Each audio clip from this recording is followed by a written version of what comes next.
Okay, traders. Now let me explain the easiest trading strategy out there. And it's one of the oldest in the book. Most fund managers have a part of their portfolio on the carry trade. And it's well worth you knowing it because you can anticipate changes in the carry trade when central banks are changing interest rates. And you can jump on these for a medium to long-term trade. Now let's just understand the basics of the carry trade itself. Now, there's two trading instruments in every pair. Like dollar Swiss, there's the US and the Swiss. Now, the value of that instrument, right, historically has been determined by the value of the interest rates.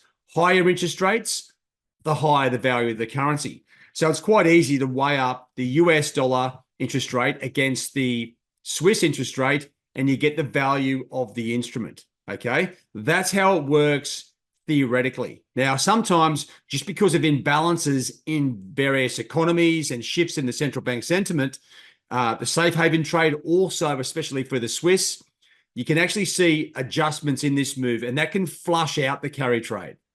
But just understanding the core basics of the carry trade will allow you to take advantage of this strategy. Now, if I just get up the key sort of G7 central banks, you can see the various policy rates. Okay, now this is in alphabetical order. Now, to make it easier to see where the carry trade is here, or the potential, let me just invert it to be the highest interest rates to the lowest, right? And you'll see here, interest rates in Japan have been at minus 0.1 for like 30 odd years, right? So the yen is the natural carry trade. The Swiss, well, they aren't far off it at 1.25%.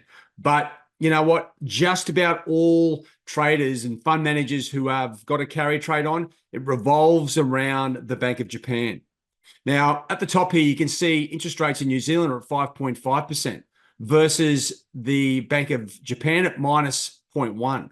So if you go long Kiwi, right, you're going to earn 5.5%, and your funding cost for Bank of Japan or the yen is minus 0.1. So it's all positive. So if you sit in that trade, you're going to earn interest on your actual position, okay, as far as the swap rates go.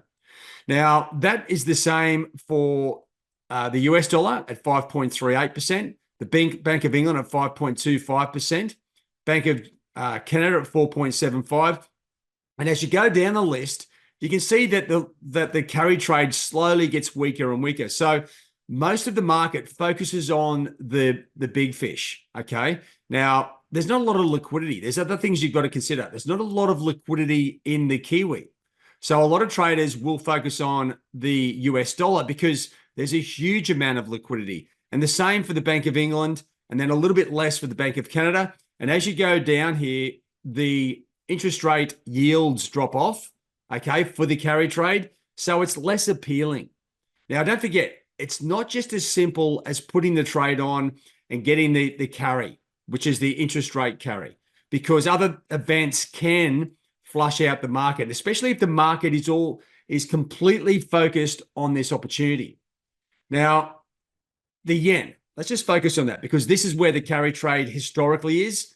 And you can see it very clearly here on the yen crosses. Okay, well, actually, let's just go into the yen against the dollar. And you can see extremely clearly that there is massive strength in the dollar against the yen. And a lot of this is basically just the carry trade, right? Now, the carry trade can be a double whammy winner. And what I mean by that is if there's like weak economic conditions in Japan, which there has been for 30 years, and that's why interest rates are at minus 0.1, you get long, okay, for the interest rate yield, right? In the US, 5.38% versus minus 0.1 in Japan. So you're making money on just holding the position. And then also fundamentally, the dollar goes up against Japan and it is a double whammy winner, right? And this is why the carry trade is so appealing, right? And when you look at the other major yen crosses, you'll see the impact across the board. Okay, now Aussie yen, you just come back and have a look at your interest rate, central bank interest rates, and you'll see exactly what I'm talking about. And this is why the carry trade is so appealing. You make money on the crosses going up against the yen, as well as you get the interest earned on just holding the position, right? Now, this can get flushed out. And especially if the Bank of Japan start intervening, it can mess things up, because if you're making money, let me just focus on one of these instruments. Okay, let me just go into, say, the Aussie yen. If you are long Aussie yen, right, and you're making good money here on the carry trade itself, and also with the Aussie yen going up, there's a certain point where it breaks back down and the money that you are making on the up move is negated, and then it starts to fall dramatically. Okay, you are earning money from holding the position, but it doesn't offset the losses that you're making in the position, right? So there's a fine line between sitting back and just counting your bucks. You do have to pay attention and make sure you are managing the position and know exactly where you get in. And that's probably where you want to get out, because if it turns nasty on BOJ intervention, then you can get caught holding a position. Yeah, sure, the interest rate yield is in your favor, but the losses can outweigh it. So there's a bit of a fine line balance there. And that's what traders are always trying to manage with dollar yen. Okay, they know they've got the yield in their play. Okay, and if you're holding bonds, okay, this is one way where US bonds, okay, against, and they used to call these things the samurais and a whole range of things in Australia because they were so popular.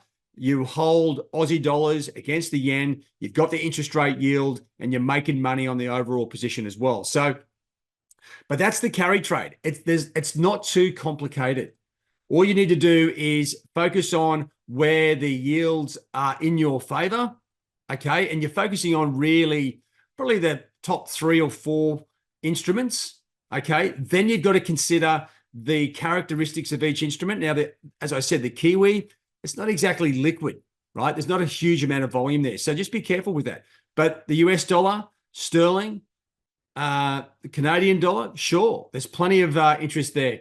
But as you go down, the yields, you know what? They become less appealing, right? So understand where the carry trade is, and that can lead you into a nice medium-term trade, especially if you get on the trade early.